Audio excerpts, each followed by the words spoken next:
Olá, bem-vindos a mais um episódio do Saúde na Prática. Meu nome é Francisco Hiroshima, gerente de inovação da Liga contra o Câncer. Queremos agradecer ao nosso patrocinador, a Sicoob, que sem ele não seria possível a realização desse projeto. E estamos recebendo aqui, mais uma vez, o Dr. Adriano Góes, neurologista, formado pela UFRN, com especialização em neurologia pelo Hospital Santa Marcelina e com título de especialista em neurologia pela Sociedade Brasileira daquela especialidade. Seja bem-vindo mais uma vez, doutor Adriano. Eu aqui agradeço aqui ter retornado aqui mais uma vez e estar aqui participando com você para tentar ajudar as pessoas a tirarem as dúvidas em relação a essas questões de memória. Isso. Doutor Adriano, muita gente no interior, que é a minha origem, antigamente dizia assim, vovô morreu caduco, morreu esclerosado. Qual a relação desses termos com o que a gente vê hoje como Alzheimer, demência, tantos artistas até de Hollywood sofrendo disso? Queria que o senhor falasse sobre isso, qual é essa relação temporal desses termos antigos com o de hoje, e para a gente tirar algumas dúvidas sobre isso. Na realidade, antigamente você não tinha uma definição do que era a caduquice. Então as pessoas elas não tratavam, elas encaravam como uma senilidade, ou seja, consequência do envelhecimento. Né?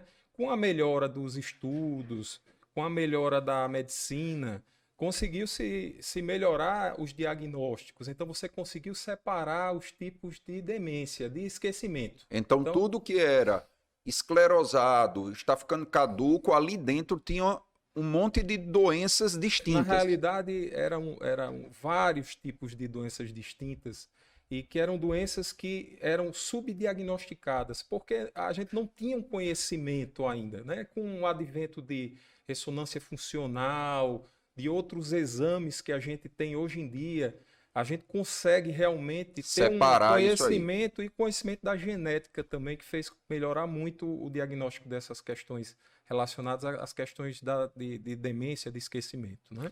Então, hoje, com a evolução tecnológica e também com a modernidade da medicina, hoje a gente consegue separar, dentro desses termos todos, o que a gente escuta hoje como Alzheimer, demência, né? Isso. Qual é a diferença entre Alzheimer e demência? Na realidade, assim, você tem critérios definidos. Os critérios são clínicos. O diagnóstico da doença é clínico, é feito através de exames funcionais, relatórios, Sim. Perguntas que você faz ao paciente. Então, obrigatoriamente, o neurologista tem que ter um conhecimento desses testes.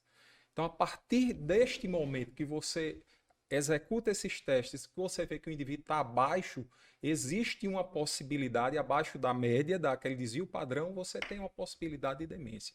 Lógico que tem os exames de imagem que ajudam, né? Tomografia, toda essa parte. Voltando à questão principal aí, demência, né? Demência como um todo, a doença de Alzheimer é uma doença degenerativa. É uma doença em que você perde os neurônios vão morrendo e é mais comum a cada faixa etária. Então, se você tem um indivíduo de 60 anos, ele tem possibilidade de ter Alzheimer. O de 70 tem mais. O de 80 tem mais. Porque aumenta a incidência com a idade. Lógico que a gente tem uma série de coisas que pode fazer para melhorar. Então, a partir da dieta, com menos carboidrato, você utilizar uso contínuo do córtex cerebral através de leitura, de palavras cruzadas, os idosos aqueles fazem o picolé, pintura. Então tudo isso faz com que você consiga despertar o seu cérebro para que ele não chegue a esse ponto de perda. Então é importante fazer a prevenção. Então hoje já está comprovado que atividade física, dieta balanceada, adequada e também atividade cognitiva é preventivo. Isso. Praticamente definido que a questão de atividade cognitiva ela tem uma relação direta com a diminuição da perda da memória. Então, certo. Se você ler mais, se você é inteirado, se você não fica só obrigatoriamente em tela, mas você vai buscar informações diferentes, né? Através de meios diferentes você consegue realmente... Era isso que eu ia perguntar a você. a gente vê às vezes pessoas com uma atividade intelectual muito intensa, mas só em uma área. Então, às vezes, você modificar e diversificar a sua atividade intelectual seja protetor para isso? Com certeza, com certeza. Então, o indivíduo que ele consegue pintar, ele consegue tocar um instrumento, Falar outra língua, ele né? Saiu um consegue trabalho. falar línguas diferentes, né? Ele consegue fazer, ter uma atividade voltada do ponto de vista de computação diferente, criar, inovar. Tudo isso também faz parte de uma possibilidade menor de desenvolver a doença. Ok.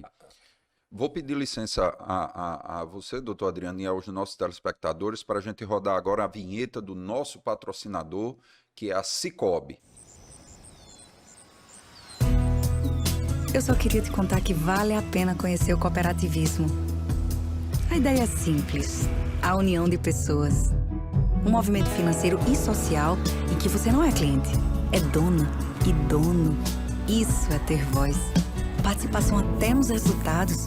Cooperativa não é banco, mas tem tudo que um banco tem. Não é fintech, mas é digital. Não é discurso, é inclusão de verdade. Está no povoado que não tinha luz, na comunidade que nem banco tinha. É a parceira da pequena produção que virou toneladas. E tudo isso só foi possível porque muita gente acreditou. No cooperativismo financeiro é assim. Quanto mais gente fizer parte, maior será a transformação. Tá aí a explicação. Tem explicação, tem explicação. Mais que uma escolha financeira. Sicoob. Estamos de volta depois da vinheta da Sicoob, o nosso patrocinador. E quero lembrar a todos vocês que vai lá no nosso canal, que está aparecendo aqui na tela. Curte lá o nosso canal e compartilha, já que essas informações são informações de profissionais de altíssimo gabarito com a linguagem acessível, que qualquer pessoa pode entender e tirar suas dúvidas com relação ao tema que estamos falando. Estamos de volta aqui com o doutor Adriano. Doutor Adriano, eu queria lhe perguntar, agora você estava falando que ser inovador, ser criativo e diversificar a atividade intelectual é protetora. Até alguns trabalhos que saíram mostrando que aprender uma segunda língua é protetor para Alzheimer e outras atividades. Então, aquele fato de dizer, já não tenho mais idade para fazer isso, isso caiu por terra. Isso na realidade não existe, né? O indivíduo ele tem a possibilidade, em qualquer faixa etária, de estimular a questão cerebral. Então, você pode estimular o cérebro de diversas formas diferentes. Então, você pode ler, você pode aprender uma língua nova, você pode fazer um curso de computação, você pode fazer atividade física regular. A própria academia que o idoso faz, que você mantém um pouco mais de massa muscular, você também está mantendo o cérebro. Porque às vezes você tem uma rotina que você precisa ser decorada, daqueles aparelhos que vai utilizar, como vai utilizar. Isso tudo é benéfico. Então, tudo isso você tem algum ganho nesse aspecto de memória. E saiu recente também em algumas redes sociais o resultado de um trabalho que mostrava uma relação de musculatura e proteção de Alzheimer. Não uma causa e efeito, mas uma associação. Pessoas, inclusive, com maior musculatura nos membros inferiores, nas pernas. Eu acredito muito que se deve a serem pessoas mais ativas. Isso. Né? Então, essa questão de manter uma atividade maior, você tem, de certa forma, uma proteção maior também em relação às doenças degenerativas. Porque você tendo essa possibilidade de executar uma série de atividades durante o seu dia, né? Uma pessoa que faz uma academia, geralmente é uma pessoa mais ativa, que vai fazer compras, que sai de casa, que vai ao shopping, que vai tomar um café com um amigo. Então ela tem uma vida mais ativa. Isso, por si só, já é uma forma de estímulo. E você falou uma coisa interessante aí, eu queria perguntar se tem alguma relação, interação social, ter amigos. Isso é fundamental, né? Inclusive tem alguns estudos aí que mostram uma diferença grande depois de anos, né? Foram estudos muito longos. Duradouros, mais de 70 anos, né? Estudos muito longos. Não vou me detalhar aqui em relação aos estudos, mas isso mostra que ter amigos faz uma diferença enorme. Porque quando você vai conversar com outras pessoas, você vê opiniões diferentes, opiniões divergentes, opiniões iguais, e você consegue realmente tentar, através dessa interação, usar de uma forma mais contínua o cérebro para manter aquela conversa, para manter aquele papo que você está tendo ali. Então, às vezes a pessoa está falando de cultura, a pessoa está falando de coisas totalmente diferentes do que é a sua rotina. Então, isso também te ajuda muito, porque isso desperta em você a necessidade de se atualizar naqueles temas para você poder ter uma interação social melhor. Então, para resumir, doutor Adriano, qual seria a sua receita para não evitar, porque às vezes geneticamente a pessoa tem, mas minimizar o risco do Alzheimer? Então, uma dieta mais pobre em carboidrato, certo? O carboidrato é reconhecidamente lesivo ao sistema nervoso central, o uso contínuo de carboidrato, atividade física regular, né? Um sono mais adequado, né?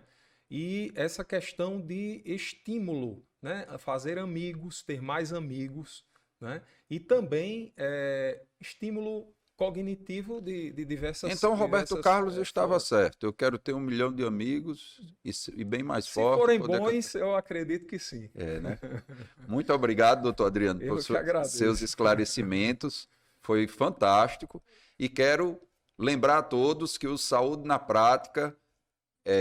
vai lá no nosso canal, curte, compartilha com os amigos, com os familiares e espero vocês no próximo episódio. Até lá.